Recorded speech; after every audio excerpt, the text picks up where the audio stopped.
তাদের প্রতি আমি চ্যালেঞ্জ ছুড়ে দিলাম, যেই বিদ্যুতের সমস্যা রয়েছে, যেই গ্যাসের সমস্যা রয়েছে, সেইটি সমাধানের জন্য তারা যদি সরকার থেকে ভালো কোনো পরিকল্পনা নিয়ে আসতে পারে, যে পরিকল্পনা আগামী 3 মাসের মধ্যে, বাদ দেন 3 মাস, আরো 3 মাস আমি তাদেরকে দিলাম, যদি 6 মাসের মধ্যে তারা সমস্যার সমাধান করতে পারে, তাহলে তাদের প্রত্যেকটি পরিকল্পনা আমরা বাস্তবায়ন করব।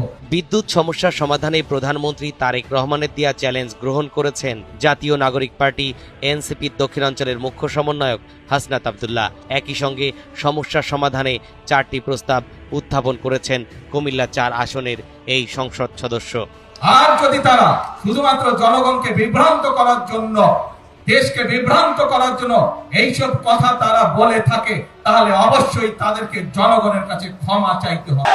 15 আগস্ট শনিবার সামাজিক যোগাযোগ মাধ্যম ফেসবুকে নিজের ভেরিফাইড আইডিতে দেয়া এক পোস্টে হাসনাত আব্দুল্লাহ জানান, মাননীয় প্রধানমন্ত্রী বিরোধী দলকে বিদ্যুৎ সমস্যা সমাধানের পরিকল্পনা প্রদানের জন্য 6 মাসের আল্টিমেটাম দিয়ে চ্যালেঞ্জ দিয়েছেন। আমরা চ্যালেঞ্জ গ্রহণ করলাম এবং সমাধান পরিকল্পনা প্রস্তাব করছি। প্রথম প্রস্তাবনায় কুমিল্লা 4 আসনের এই সংসদ সদস্য বলেন, চ্যালেঞ্জ দেওয়ার আগে প্রধানমন্ত্রীর জানা দরকার ছিল সমাধান ইতিমধ্যে টেবিলেই আছে। এনসিপির আহ্বায়ক ও সংসদ সদস্য নাহিদ ইসলাম স্বল্প 30 দিন, মধ্য 6 থেকে 18 মাস এবং দীর্ঘ মেয়াদি নিয়ে মোট 15 দফা সুনির্দিষ্ট প্রস্তাব দিয়েছেন। প্রধানমন্ত্রীর ডাউস সাইজের মন্ত্রিসভা ও উপদেষ্টা পরিষদ থাকা সত্ত্বেও এ তথ্য তার কাছে পৌঁছায়নি, এটি লজ্জার কথা। দ্বিতীয় প্রস্তাবনায় হাসনাত আব্দুল্লাহ এনসিপির দেওয়া 30 দিনের জন্য 5টি স্বল্পমেয়াদী, 6 থেকে 18 মাস এবং 6টি দীর্ঘমেয়াদী 4টি সুস্পষ্ট সমাধান প্রস্তাব পড়ে নেয়ার আহ্বান জানান প্রধানমন্ত্রী তারেক রহমানকে।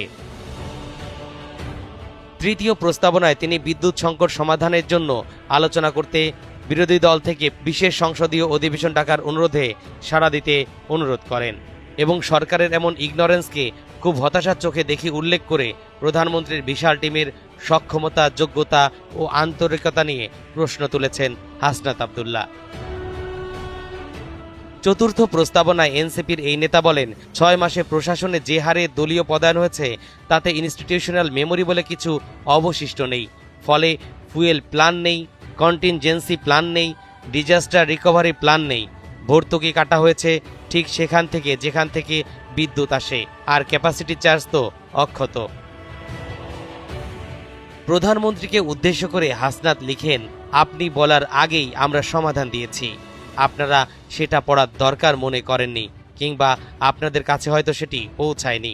তথাপি 6 মাসের হিসাবটা আমরা মেনে নিলাম, কিন্তু ঘড়িটা বিরোধী দলের নয়, আপনারাই সরকারের।